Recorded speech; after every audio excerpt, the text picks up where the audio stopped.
Sylvia, as you approach the police station with your companions, a thought occurs to you. It's all very well you using your authority about town to ask questions here, but ultimately, Chief McLean is going to have the greatest amount of access at the precinct. He knows these people well, they trust him, he's not a lawyer like you, and frankly, you don't want to be, literally and figuratively, a third wheel or member in this little investigation. So, there are other avenues open to you, one of which strikes close to home. The thoughts that have been flooding your mind since you've been set to this task by Jessica Inzio are, of course, of your grandson. And while your professional calling has always made you erect a cold, dare I say, frigid front, your conscience, your stability has been wounded by his death, especially his death being in such a violent manner, and you've not had the opportunity to really come to peace with that. And so, with all of this in mind, there is one place you could go where you could maybe do some good in this investigation and, if closure exists, push yourself a little closer towards it. The morgue. Beneath the town hospital in Devonsport still contains the dead. Through various reasons, the victims of the school shooting are still on ice and, dare I say it, taking up a fair amount of room. But people haven't signed off yet on the release of the corpses, the people that need to. And in a case such as this, those people are the mayor and the chief of police, who has had it clamped down on him by Jessica Inzio that they are to be retained until this investigation is concluded. All that said, your grandson is still there. A memorial service has been held for him and the other children, the other victims.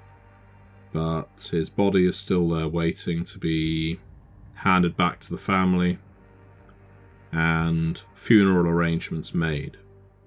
Yes, it's true. We still haven't had a proper burial for him, and it's something that itches me. A memorial is just not the same thing, and it's left me wondering, actually, why this has been put on hold, but then I've been burying myself in work these past few weeks. Again, I am a bit surprised that it is 5 weeks ago that this happened. Yes, perhaps that would be helpful. And perhaps I could sort through any kind of paperwork that would be there and figure out the reason why they're actually being kept. It's a good call. You part ways with your companions as they enter the police station, and you make your way to the hospital, driving alone, in silence, dimly taking in the view of the town around you that has felt increasingly foreign to you ever since the shooting broke the peace of Devonsport. Of course, your grandson isn't going to be the only body there. As mentioned, along with Henry, the other victims, and, of course, the perpetrator, Patrick Wilson, will still be there. If there are answers to be obtained regarding the incidents at the school, maybe there are some to be found in the chiller. And after I reach the place, I have to reach back into the back seat where I threw the phone in earlier frustration after my phone call with my giggling colleague, and I quickly write down a text to the other two, just explaining why I was made absent at this point. And then I ruffle through my little bag of pills, find some Amisol Pride, and chug it down with the little water that I had left in my bottle. Right. Let's do this. You enter the sterile hospital, the reek of ammonia as ever reaching your nostrils and hitting you in the back of the throat as these places always do. You've never been comfortable in places like this. It takes you back to your childhood, to a memory that you wish you could suppress, but have never been able to, of when you first started suffering the ailment that sometimes racks your mind. Doctors have diagnosed it as all kinds of things. One told you had manic depression. Another went as far as to say that you were displaying all the symptoms of schizophrenia. Either way, over the years you have been through a number of medical regimens and of course visited many facilities, sometimes even been institutionalized in them, but again, only really in your youth. Very few people know this about you. You're not really forthcoming with that kind of information. And what's more, when your son found out, as he grew up, that you had spent some time in what amounted to a padded cell and attending meetings with similar sufferers, you became convinced that it was just a weakness to display any kind of illness of the mind. A show of vulnerability that other people could exploit. Yeah. And whatever I had, and whatever I'd gone through, I wasn't about to let that rub off on my offspring. I kept things to myself.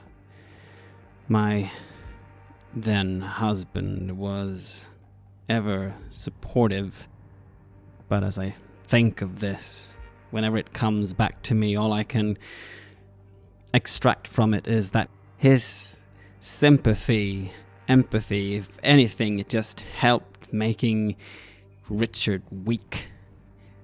Brian, my now ex-husband, he gave too much. He always did. And now it's led to this pitiable mess of a son who can't even take justice into his own hands and go over to these people that did this. The Wilsons. Patrick Wilson. Seeing his dead body itself might give me something of a, I don't know, relief. As you approach the morgue, of course not somewhere that civilians can just enter to and fro freely. There is a reception, just as there is in every major department of the hospital. And the young woman on the other side of it, peering through thick glasses at a novel. There's clearly not that much traffic going down here. Huffs and sighs as you approach. You must have been getting to a good bit. The smell of bleach in this part of the hospital is really quite acrid. It burns your eyes. No wonder she's had to adopt a heavy prescription. It probably damages them. She looks through the spectacles at you. Yes? Good afternoon. I am Sylvia Speers. I'm working on behalf of the mayor. We are examining the reports of the school shooting. I have come to look over the reports of the forensic reports. I see. And she turns to her computer. Your name? Sylvia Speers. Sylvia Speers. Is that with an A or two E's? Double E. Double E. And you say you are here on behalf of the mayor? That's right. Mayor. Very good. And you're just here to view the report, not identify it? I would like to also see the bodies, but I'll check the reports first and then have a look. There are certain things that we feel like we need a second opinion on, even though I'm not per se a doctor. If you could get someone in after the first hour, that would be very helpful. Oh, no, ma'am. I can't just let you go in there without accompaniment. Even with the mayor's permission, you can't just go around opening drawers and examining bodies, not unless you're a doctor yourself, and at that, a doctor on staff here. I'll need to call one of the doctors down now to accompany you, if that's all right with you. Of course, I say, and I give a forced smile. She gives a forced smile in return. Her warmth is about as, clement as the chill at this level of the hospital. She picks up a phone, presses a number. Dr. Berger, please. And she smiles at you again. Yes, Dr. Berger. Yes. Yes. Oh, I don't know. Maybe later. Well, I don't know. What are you thinking? Well, I suppose we could. Well, I'll have to check. I've got a lot on. She smiles at you again.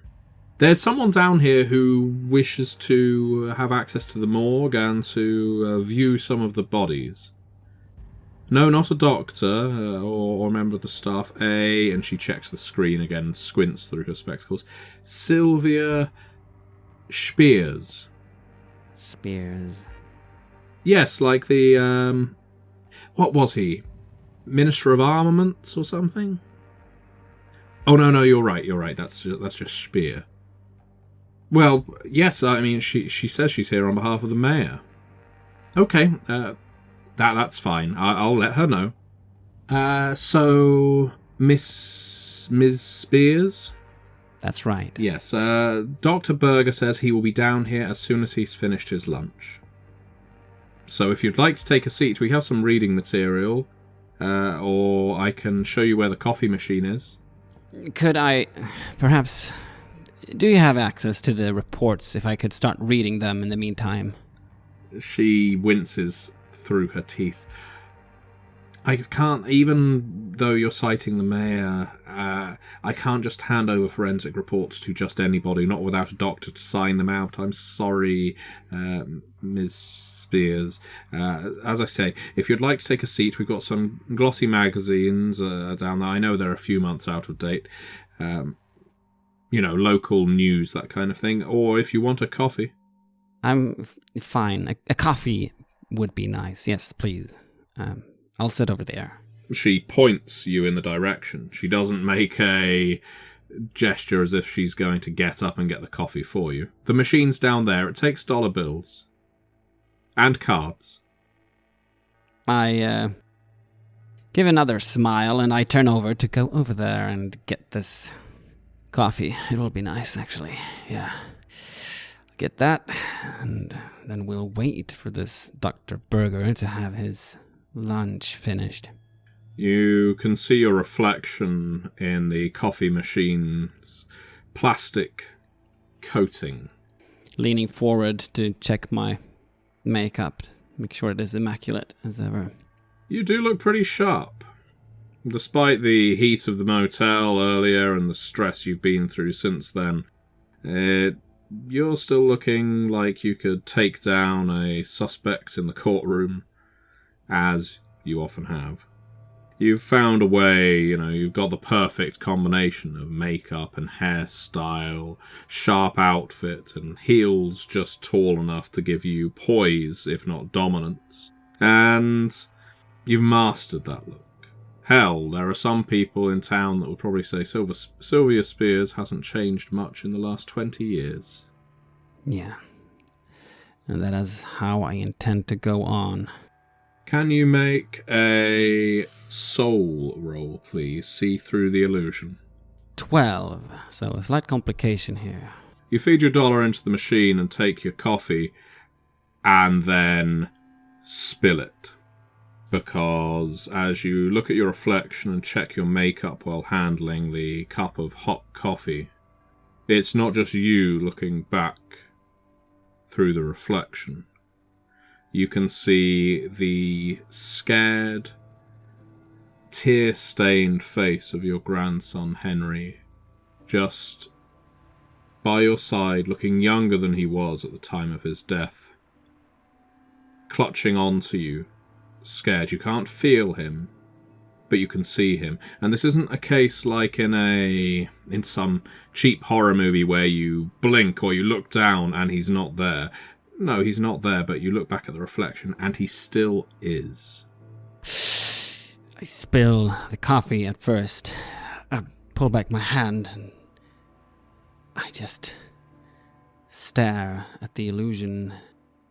And yes, as you described, I do look down at my hand, my side. He's not there, but he's there. And these things do come to me from time to time, but nothing that has hit this close to home. Sometimes these illusions have been a comfort. Sometimes they've thrown me off a bit.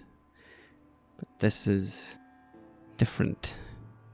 Knowing that he is here, just somewhere below where I'm standing, the remains of him is here. And if I ever believed in something more than a carnal existence, it's almost that I have this feeling of a soul lingering. You can see his lips moving in the reflection, like he's trying to tell you something, but you can't hear any words. His lips are just slowly moving as one of his hands goes up to one eye and wipes away a tear, and then it goes to the other eye and wipes away a tear, but as it does so, it also wipes away the eyeball. His socket is empty and is now oozing blood. My hand that I burnt somewhat from the coffee, it goes up to just loosely trace the reflection of his face in the machine. Could you make a read a person roll, please? Intuition. That's a 5. You feel it now. Oh, you feel it. You feel him gripping your waist and you feel the burn of the coffee. But the burn of the coffee on your hand now is no longer just the flash of a boiling liquid that's touched your skin and scorched it. It's now corroding it and eating into it. It feels like 100 tiny teeth just chewing that reach of skin between your thumb and forefinger and reaching deeper and deeper until it's biting into the muscle. But worse than that is this feeling, this squeeze at your waist, at your hips, just tightening, constricting, as Henry doesn't want to let you go, and he looks increasingly desperate, increasingly agitated, increasingly pained and upset, and is just squeezing and pulling himself between your legs as if to hide from whatever is coming after him, and he's just trying to climb into you, disappear into you, and hide somehow from what's about to happen. And then you hear a voice. "Excuse me, Miss Spears." I've done this before. I can push it away. I try to just quickly lean back from leaning on the machine, stand up straight, hold down my hand. I'm trying to deny this feeling of someone trying to hold me close, this final remnant of feeling of him, to turn towards the voice. Drop your stability down to unfocused. Miss Spears, I assume. Dr. Berger. Yes. You, didn't have to hurry too much with your lunch, I hope? Oh, no, not at all. I was near the end. My goodness, what? He sees the splash of coffee on the floor. He sees your hand, which is blistered already. I'm terribly sorry. These machines do sometimes fling the cup of coffee at you rather than just dropping it in the slot. I will get someone out to look at this. Don't worry. I am so sorry. Can I put something on your hand? Something cold, but I don't mind too much. I'm happy to get on with going down to start this. Oh, sir, yes, of course. He does look quite alarmed at this. Victoria, can you call one of the porters? We need this mopped up, please. And get an out-of-order sign put on the coffee machine. This isn't the first time it's burnt someone. Anyway, do come with me, Miss Spears. While I was upstairs, I just had a quick check to make sure that you were who you said you were, and the face I'm looking at now matches the face on your website, and sure enough, you are the lawyer you claim to be. I just happen to wonder. He pushes the double doors open, they squeak, and he holds one open for you to follow. But he doesn't break his stride. I just wonder, what brings you down here now? Are you finally going to take these bodies off our hands? I smile appreciatively at this. This is good. A man who cares for details and making sure that everything is checking out. As I walk through the door that he is opening for me, I say, I work for Enzio Industries, and we've been hired, along with the Chief of Police, would you believe it, to have an extra look at this case, seeing as how the mayor believes that something might have been missed. I'm sure you've done your part perfectly well. I'm just here to have a look at the paperwork and see if I find anything that could help the case. Well, it's interesting you should say that. He pushes the next set of doors open. This time he lets you go before him. And then you reach a door with a key card reader, and he puts his pass up to it. Please, after you. Thank you. Really, what makes you say that? Well, I wasn't the doctor that performed the initial autopsies. That was Dr. Nesbitt. Nesbitt. And did you find anything lacking in the reports, or? Oh, very much so. Yes. I mean, well, and I'm not putting any, I guess, bad news on Nesbitt's door. Please take a seat. It's not exactly hospitable lodgings. You are now in the morgue, sat opposite one of the many metallic tables surrounded by a drip tray. The floor more like that of a shower block. The wall lined with the kinds of cabinets you've seen in movies and TV shows. It is as cold in here as you would imagine. It has all the austerity and seriousness of a place where bodies are examined, cut open, their organs removed, tagged, sometimes returned to the cavity in their chest, sometimes taken for further examination. Thankfully, for your stress levels, there are no bodies just lying out in the open. This does all look thoroughly clean and well kept. But he gestures for you to take a stool, and he sits on one as well. I take that one that's being offered to me, and I do sit down, eager to hear what he has to say about Dr. Nesbitt's examinations. Well, I mean, it's a short story, Miss Spears. The FBI were the first individuals here to do the examination. As we know, they took over operations and, he leans forward. Between you, I, and our friends in the freezer, I had no problem with that. I don't want 20-something bodies suddenly to deal with. Neither did Dr. Nesbitt. And so the FBI examined the bodies. They completed their reports. Their experts came here from the cities. And that was it. Job done. We still have their initial report. However, Dr. Nesbitt decided, for reasons I don't quite understand, other than the fact that Nesbitt has always been a bit of a perfectionist. He just wanted to cross the T's, dot the I's, as they say. And so he just pulled some of the bodies and decided to give them one more look. And he found that the FBI report was inaccurate. He found that bullet wounds were... He pulls a piece of paper from the side of one of the tables, and along with the empty lines for cause of death, any notable injuries, markings, and so on, there is a small diagram of a human body, and he points at it and he says, What you would do if there was someone who had suffered injuries, wounds and such, is you would mark on this diagram the approximate location of the wound, and then you would put a number next to it. You would then ascribe that number a description in the text block. I'm sure you understand. You've probably seen these kinds of things in court. Yes, I'm quite familiar with them. Well, in that case, I should stop teaching you how to suck eggs and get to the point. Dr. Nesbitt found that the FBI's report did not match the wounds on the bodies he was looking at.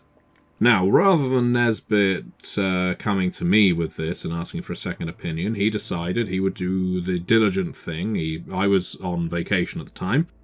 He decided he would file new forensic reports on the bodies. He found...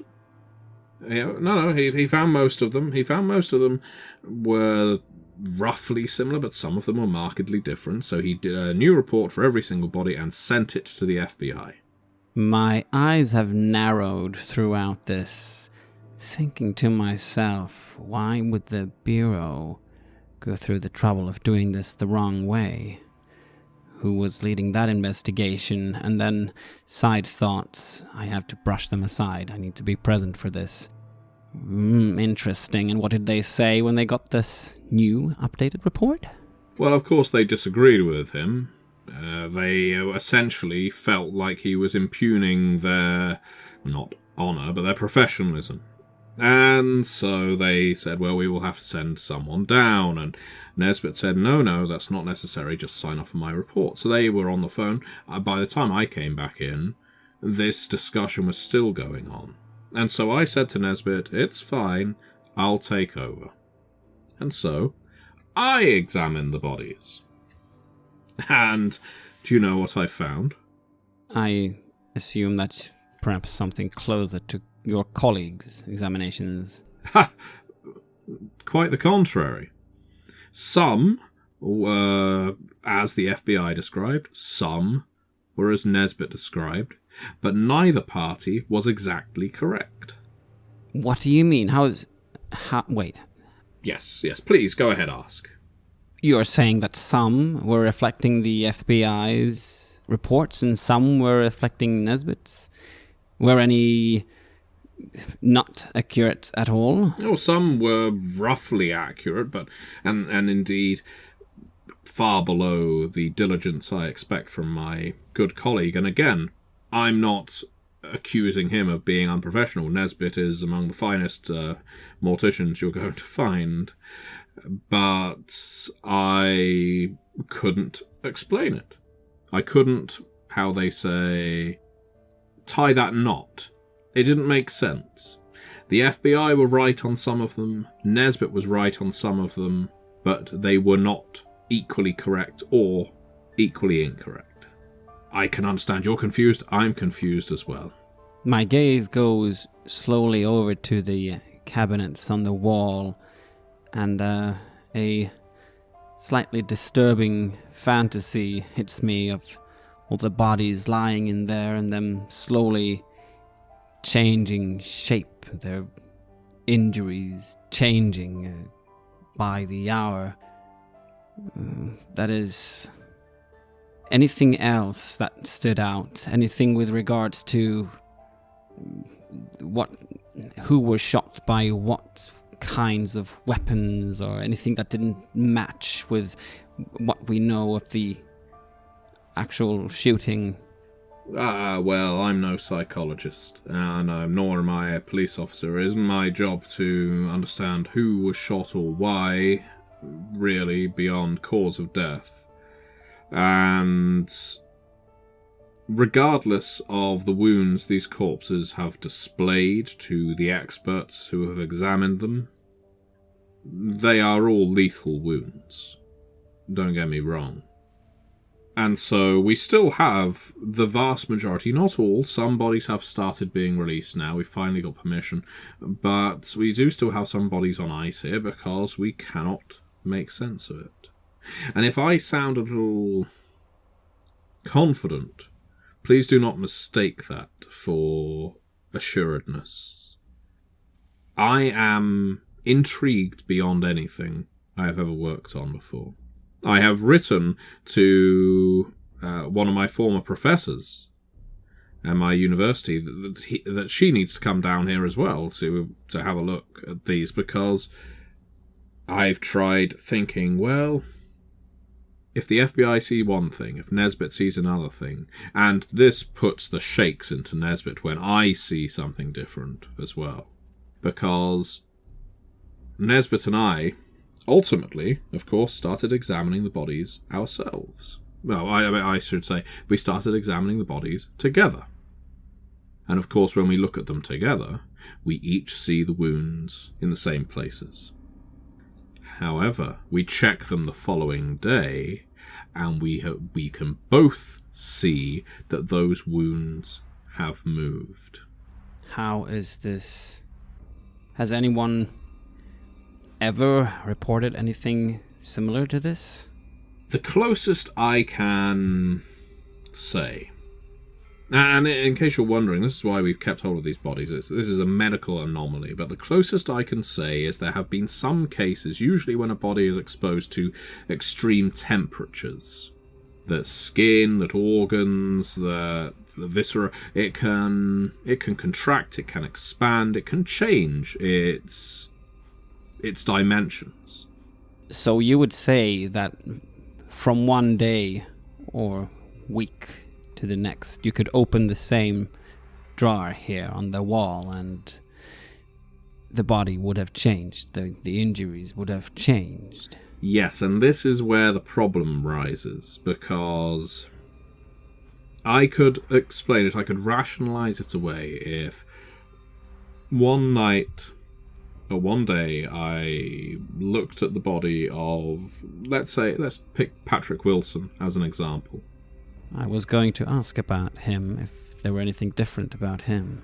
Aside from the number of wounds that he has on his body, but a wound that Nesbitt identified that the FBI did not was a clear hole through the sternum that burst through his heart and exited just under his left shoulder blade.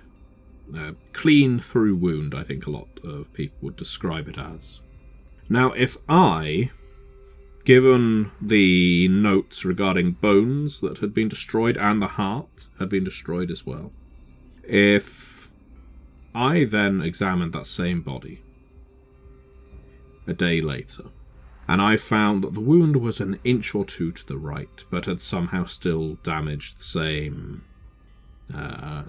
bones, same muscle, I could explain that. Again, extremes of temperature, it can happen. It's very rare, especially on this kind of scale.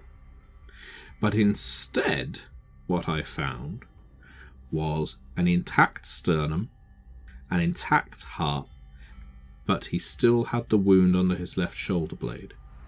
It's just when I examined it, that wound started just under his left pectoral, cut through the entire lower half of his left lung, and burst through exactly where Nesbitt said it had. Now, I can't explain how Nesbitt could write that Patrick Wilson's heart was disintegrated by a bullet, how his sternum was shattered by the same bullet, and then for me to examine only to find that quite not. This victim, this young man's heart is still in place, his sternum is still in place. It is either malpractice on a massive scale, which I do not believe because I have subsequently seen with my own eyes that these changes are happening. I don't believe in anything supernatural, Miss Spears. No, me neither. There is no scientific explanation for this that I can fathom. And so we called the FBI. Again, we explained that this was what we had seen, and we even, of course, recorded. Usually we record everything on audio, but we do have the ability, the facility down here to record everything visually as well, because this is a teaching hospital. It's useful. And we sent them the video files. So far, The FBI are sitting on it. They are on a wait-and-see mode. And to that end, they've told us to keep hold of the bodies. Does anyone else know about this? You mentioned a professor. Well, yes, I invited my professor. She is due to make it down next week to see whether I've completely lost my mind. I have to say that the entire thing makes me feel quite... If it's not too morbid, it makes me feel excited. I understand this is an anomaly in your kind of work. I'm not sure if it's at all helpful for my investigations. In fact, I feel like it might make it more of an obstacle in clearing this out. Is there any body that stands out as not changing this way, or anything else that are they?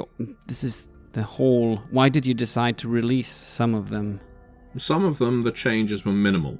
They were as described. Where there were changes, it was subtle. And so we released those bodies back to the families. But that was a bare quarter of the cadavers that we have here. And how about the larger changes? Is there anything you could demonstrate or show me that... As in, like a pattern? Yes, I suppose. Like, did they somehow circulate, if that's these injuries? That's a good question. I mean, obviously Nesbitt and I spent a lot of time trying to work out, is there some kind of connection here? Again, we're just doctors that work in a morgue. This isn't the X-Files. And I assume that this would have to be a spare time project of yours. No. We don't get a great many deaths through here, so...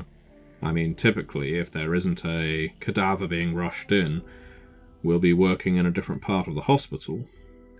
So we spent some time, a few days, trying to correlate any kind of similarities, trying to determine any kind of patterns, or whether this was entirely random, this phenomenon. Right. So, would you be able to show me one of these reports? I mean, or let's say one of the victims. Let's take the shooter, for example, and if you show me your different reports and then compare it to the actual body, would you be able to show that? I will show you the latest... in the end, Nesbitt and I stopped making these reports on a daily basis because the wounds kept changing. But I will show you the latest report I had on young Patrick Wilson, and you will see for yourself that the body does not bear those wounds. He heads over to drawer number 41. I stand up and come after him.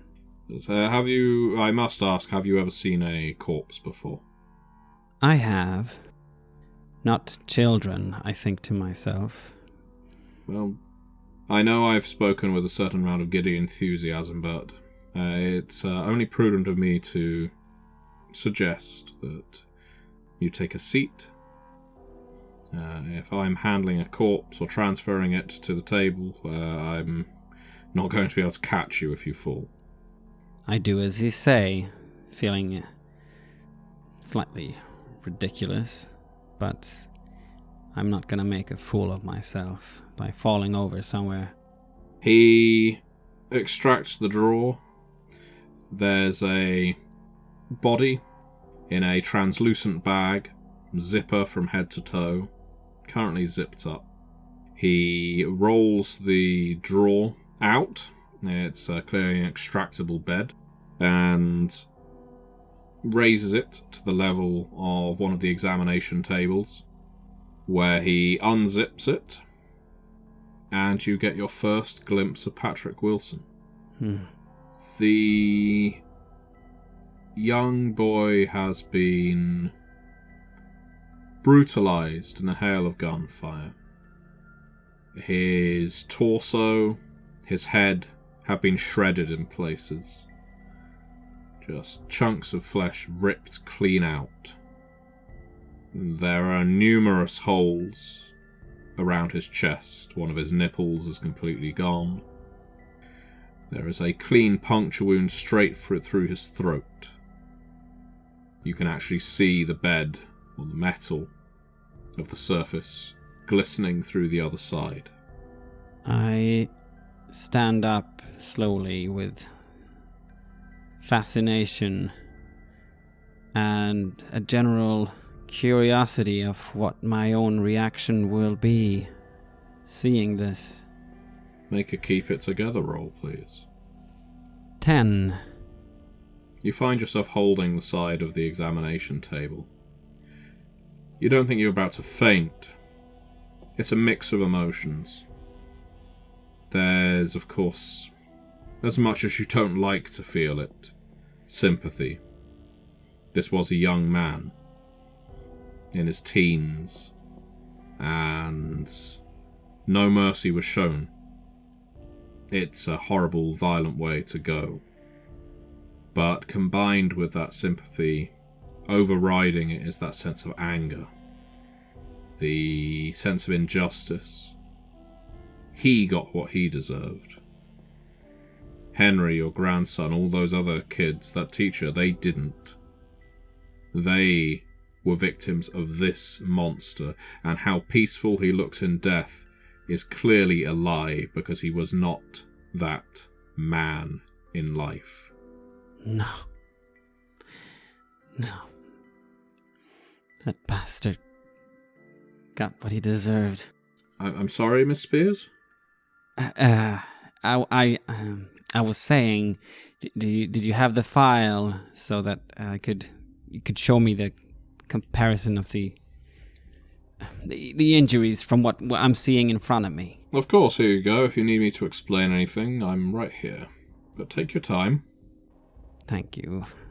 And I flip it open on a side cupboard where I could start looking at it, and then compare the notes and see this with my own eyes, how it doesn't accrue with what he has first deducted from the examination.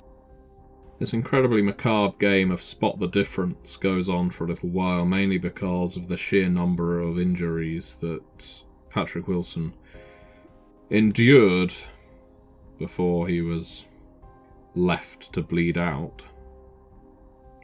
But yes, there are differences. Some of the wounds are the same, some are not. Most are not. Some are farther away from the specified location. Some, like the wound through the throat, aren't recorded at all. And you can see Berger is stood there now, arms folded, a bit of a smug look on his face, his eyebrows raised. See? Now, I wrote that report last week. Yeah. This one here isn't even recorded, I remark. No, I have seen it before, though. When I first looked at the body, that wound was there. Here, he passes you another report and then another. You could put all three of those side by side. They're all reports written by me. Sometimes you will see the same wound appear more than once. Sometimes it will only appear a single time. I wager that if you made enough of these reports, you would find some kind of pattern, though who knows what that pattern would dictate. As I said, there is no logical reason for this. There is no scientific reason for this. I cannot explain how a body that does not have a wound through its throat can be pulled out one morning, only for us to find a wound 5 weeks old through its throat. There might be a significance to this. I understand you've gathered quite a bit of material now in all your reports. Would it be possible to have copies of them so I can go over this? The FBI have suggested not. I'm speaking to you now, I suppose in confidence, but I'm also frankly excited because you're the first person to really show much of an interest. Nesbitt took with him the initial autopsy reports. He said he was going to study them at home. Ah. So all I have now are the ones I've written over the last 2 weeks. Sure. I'd be still interested in comparing them. We are chasing threads at this. We're trying to find out, and I see that this is an extraordinary circumstance. I don't know what my colleagues are currently finding. As I said, I'm working with the chief of police with this. Well, we've not even been able to release the blood analysis report to the police. The FBI stopped us, but have a look at this. He heads over to one of the filing cabinets, leafs through it. Now, this hasn't changed. The FBI recorded it, Nesbitt recorded it, I recorded it, just in case there was anything else that changed like this. And what have you found? And he stands next to you, a little too close for your level of comfort, and puts his finger on the paperwork. I can't help but lean in despite standing so close by. This is somehow pulling me in. So as you can see here, he says, lowering his voice, this is the blood analysis. Now, this is my latest one, but I can assure you this will match everything the FBI and Nesbitt took down as well. You see, and he moves his finger in a circle over one particular passage. This is the blood that was on Patrick Wilson's clothing. That blood is his. Yes. This blood is one of the other students. Which student? He flips to the next page. One Henry Speers. I tense up slightly. He steps back a little. I'm terribly sorry, any relation? I look down at the paper for a second, gathering myself, and then I look up and meet his gaze, fixating it, and I say, he was my grandson. Oh, my condolences, Miss Spears. I had no idea. I wouldn't have just been referring to them as cadavers and so on if I had known. They are dead bodies. Even the person that you're holding here, that I gesticulate to the doors, is nothing but... It's not him. Well, nevertheless, I certainly have overstepped explaining so much to you. I had no idea you had a personal connection. Can we just get to the point, please? Well, yes, of course. So, and he hurriedly points now. These 5 rows underneath Wilson's name, these are all different blood samples taken from his clothes. As you can imagine, he was shooting at quite close range. He got a fair amount of blood on him from some of his victims. However, this line here is a blood sample taken from his clothing with no source. Doesn't match any of the students? No, none of the students, not the teacher either. No one who was listed as wounded or killed. I see. A body that wasn't found, perhaps. Someone that has been injured, judging from the blood. Yes, well, there was quite a lot of it. So this wasn't just someone who had pricked a finger and managed to get a little bit of blood. This was... Yes, it was substantial. Have you ran for any sort of match in other databases? The FBI did, and they came back with nothing. So it's a mystery. Someone else was there, you suggesting? I'm not suggesting anything. I'm a doctor, not an investigator or detective, but this doesn't lie. While these wounds, I cannot explain them, even though, and you see his eyes light up again. They do excite me, I find. But this blood analysis? Well, of course, it means there was someone else. Whether that person is another victim, an accomplice. It's definitely human blood, I can tell you that. But there is no DNA match. I feel a strong, sudden lack of kinship with this doctor, who obviously is very diligent but holds no particular agenda for himself other than just diving into whatever he seems to think is interesting. But perhaps that's good in this case. Right. Do you think, in the records, would you be able to tell from the police forensics that this blood, where it might have been shed, and if it were occurring in other places at the school? Would you be able to compare it with the samples that they might have gathered during their clinical investigation of the crime scene? I would, except, as I say, the FBI, their blood sample analysis, it came here. And we've not released it to the police, because we would typically release the blood analysis with the autopsy reports. And at this time, we can't do either until the FBI permits us to. And if I'm being candid with you, Miss Spears, the police haven't shown any great urgency to receive this information, which is very frustrating from a storage perspective, because this is a lot of bodies to keep hold of for a long time. But from a scientific perspective, this provides us with all kinds of opportunities for experimentation.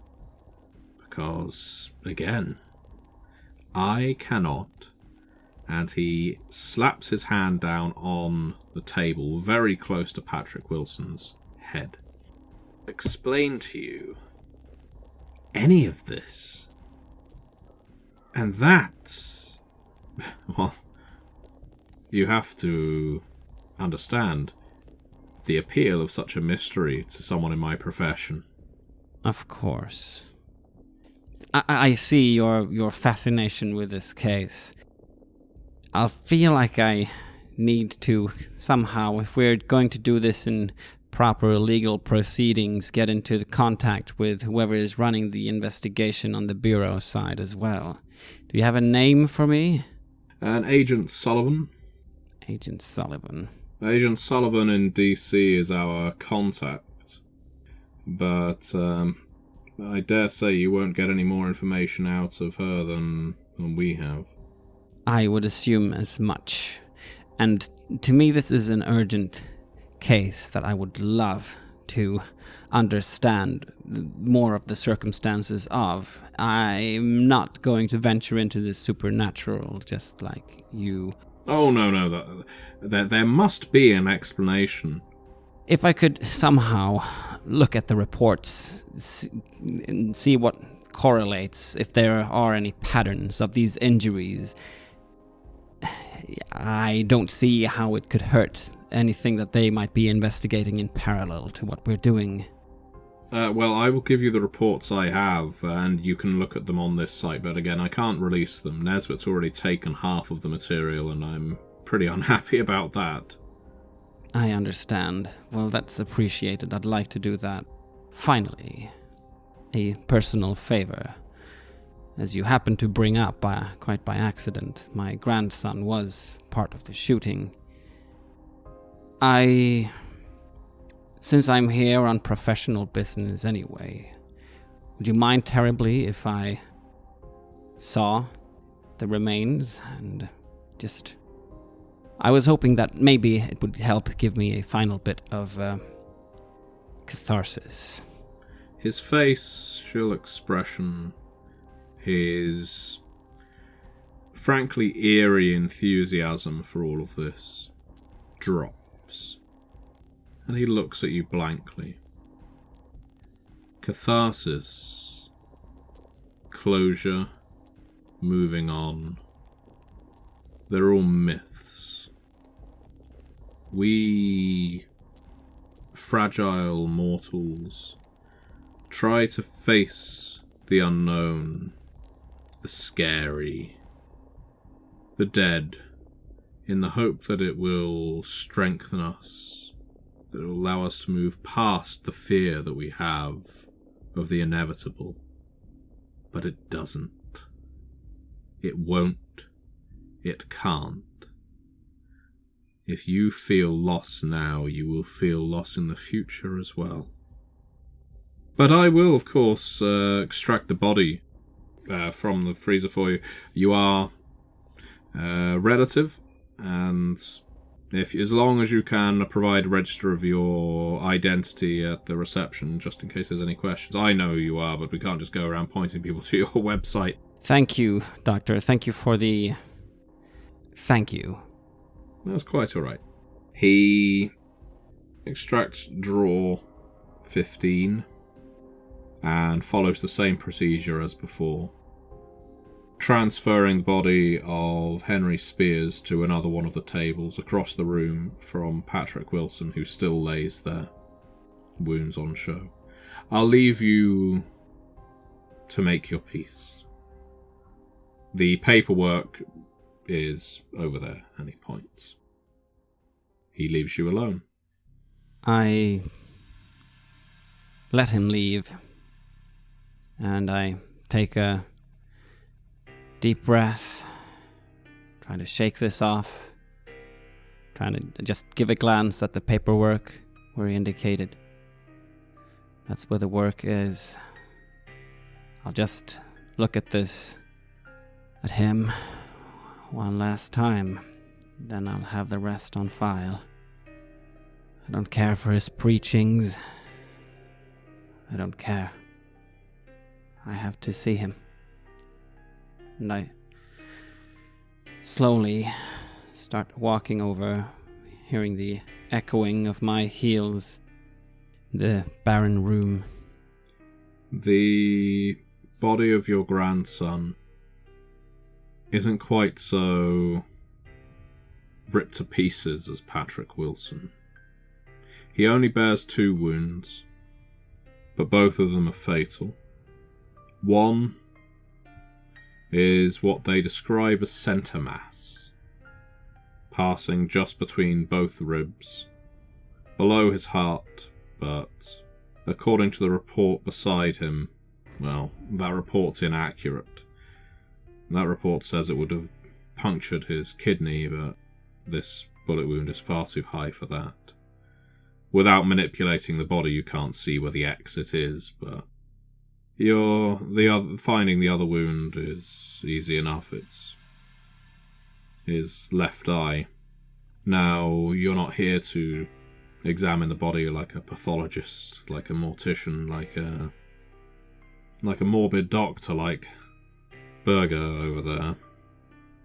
You're here to try and find some closure and look past the injuries that killed him, trying to see this body as more than just a corpse, completely bereft of life, utterly cold and lifeless to the touch, barely even resembling the grandson that you knew and loved, just about the only person in this world that you loved at this point in your life. And it's a struggle. It's so hard to look at something so absent of vitality and recognize anything of the boy that you placed so dear. I gently stroke a bit of his hair away from the side of his face with the hand that I burnt with the coffee. Feel the coldness of his skin. It's tight, cold, lifeless.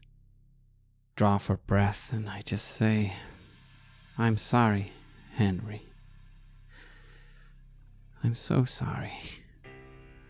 Can you make a soul roll, please? 17. There's a part of you that does feel at peace for this entirely physical communion. Even seeing him in this state is more than you've had for this last month. And though you can't see anything change, you feel it. You feel a smaller hand in yours, just squeezing it gently, like Henry's might have when he was smaller and you'd walk with him to the park, to the toy shop, or the cinema, or wherever it was you happened to be going with him. And there's a reassuring squeeze that comes with a feeling of, I love you, Grandma. And as it floats, melts away, your blistered skin is completely recovered. The burn that was there is utterly gone. There's no sign of it. Even the shakes that you have for the first hour, minor as they are after taking your medication, have abated. The body hasn't moved, but on some level you feel spiritually calmed. I give a gentle pat again on the side of his head, looking at my hand, how it's just changed. I'm squeezing my other hand where I felt his. We'll find out what happened. Don't you worry. As you step away from the body and go to the paperwork, the next 30 minutes to an hour is spent in a way that you're most comfortable. At work. Looking through paperwork, looking for details, looking for clues, looking for, as you pointed out, some kind of similarity, some kind of pattern. Something that might give you an answer as to what on earth's going on here. It's... when you stop to think of how thirsty you are, you never did get that coffee. It starts coming together for you on some level. Could you make, for me, a reason roll, please? 11. The pattern starts coming together for you. There is one. Though it's not immediately obvious. It's not connected to how these people died, necessarily. So much as where the bullets entered and where they exited. It's a little like playing dot to dot from each autopsy report to the next. And you come away with something you don't quite understand, but it's something that is familiar across the bodies. It's a symbol. You're not sure what the symbol denotes, but it's a repeating symbol that, while not identical from each cadaver to the next, is similar enough that you have it in a vague shape. It's a little like a key, upside down, three-pronged, with an unfinished circle at one end, and points driving down on the other. A crossbeam in a semicircle dividing the one end from the other. The entire symbol looks jagged, rough, spined almost. But where the major wounds occur, you can make out this shape. Where the minor lacerations occur, you can make out the jagged edges of the symbol. I start to hastily take photos of this, having put the autopsy reports out almost in a circle and seeing how the pattern matches up. Right, this is definitely creating something. I'm not sure if I'm in some sort of shock, but I'm going to preserve it, and I'll be able to have something to present to the others. At least there were 2 doctors doing these things along with the FBI, so it's not like it could be one person making the mistakes. This is definitely something, I say, and I give a short glance back at the dead body of Henry. There was a complication, and here it is. As you study the symbol and you take your photos, you feel a breeze run through your hair. That's impossible. The air in here is quite stagnant for a morgue. There's certainly no air flowing, but you do feel it. It's like a breath close to the back of your neck. And on that breath comes a whispered voice. Help me. It wasn't me. It wasn't. Help me. I brace myself.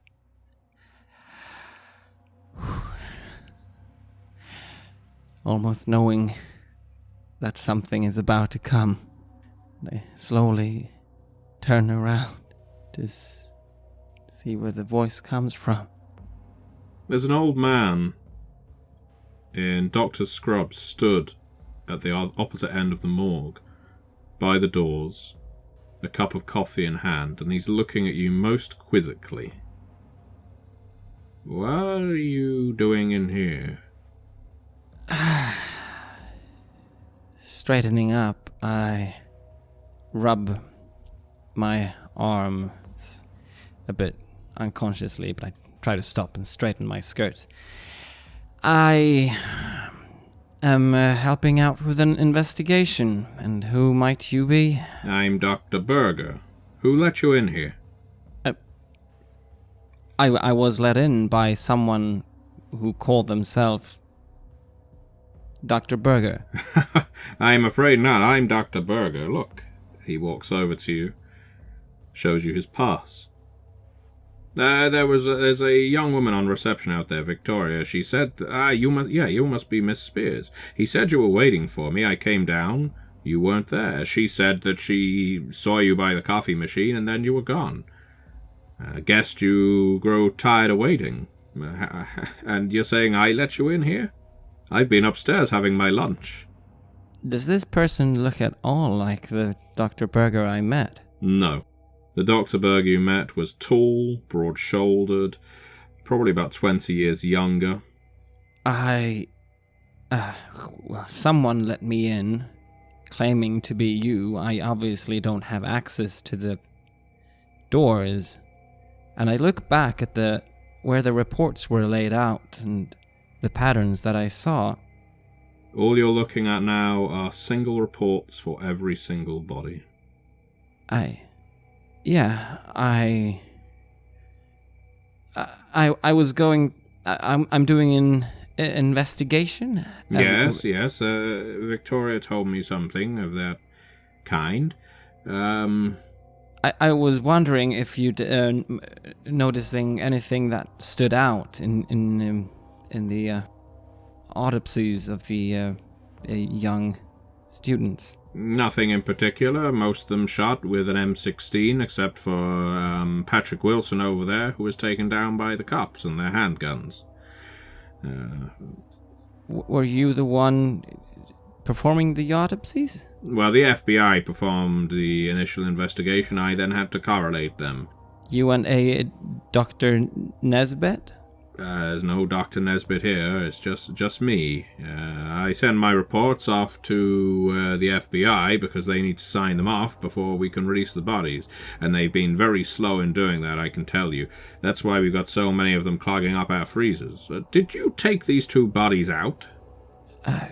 No, like I said, there was another man here. I go up and I can't help needing to look at the bodies to see if they're still the same.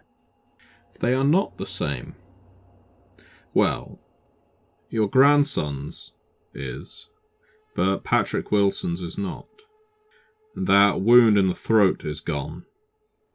The bullet holes marking his chest, shoulders, abdomen, and head, they are still there, although they are not where you saw them before. It's difficult to remember exactly where each of them was, but that most distinctive one, the one you could see the metallic table through, is no longer there.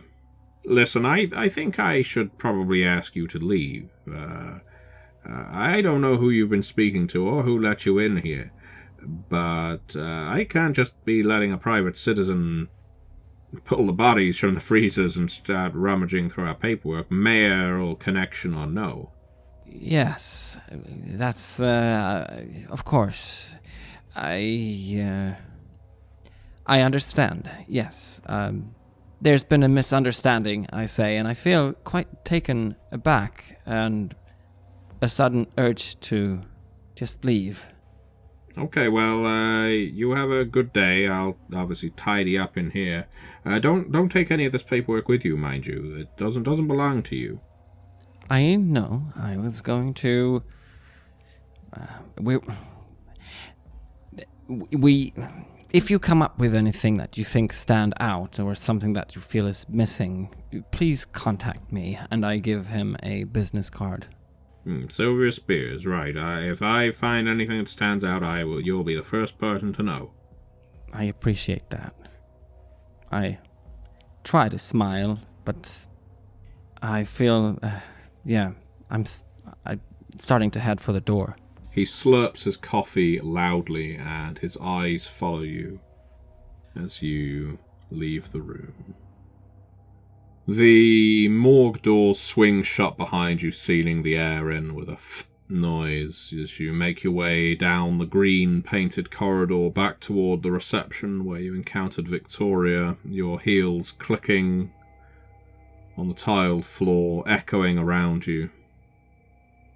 As you get to the stairs, you realize you're free of this place. You're not being chased. There isn't anything hounding you other than the phenomenon that you just experienced, whatever it was. You're no stranger to hallucinations. But the fact of the matter is that even if some of that was a hallucination, you were able to get into that place. You were able to find the bodies of not just Patrick Wilson, but also your grandson without opening every single freezer. What are the odds of that? All of that. No, it's not enough to be just one hallucination. It's not. It's not. And I take up my phone and I start looking at the photos I took. Is it there? Is it the pattern there? Are the pictures that I took there? It's like staring at a Polaroid picture that is developing before your eyes, except in reverse. Those electronic files, some of them are just bleeding away on your screen, as if the data is corrupting before your very eyes. But the symbol, you can remember it, even if your phone doesn't bear out the evidence. I quickly just take out a napkin and a pen just to sketch it down. I don't know why this feels important. And then you're breathing fresh air. You exit the hospital. Just as when many a person exits a hospital and they realise how light it is outside, how fresh the air can be away from the smell of bleach, and urine, and blood, and dirty scrubs. You're out, a light mist of rain hitting you on the face and feeling more refreshing than the last time you had a drink. God, you're thirsty. I need something. Oh, I need something. I might go by a place. What time is it? Is it still time enough to meet them, or is it There more? is definitely still time to meet your companions and catch up with them. So let's conclude me saying this. As you exit the hospital, the urge to drink some alcohol and calm your nerves is a strong one. Whatever you've just encountered, you need to relay to your companions, no matter how little you may respect or like them. You have no idea what it is they've encountered. But this information needs to be shared.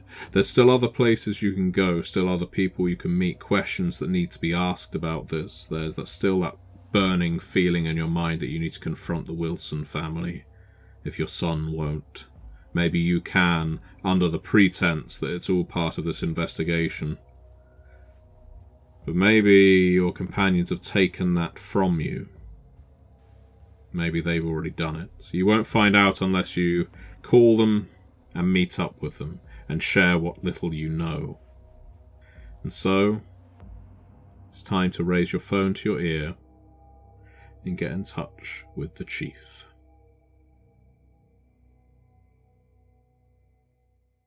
You have listened to an episode of Red Moon Roleplaying, where we played The Shunned for KULT Divinity Lost, which was written by Jonas Nelson, with additional material from Petanado.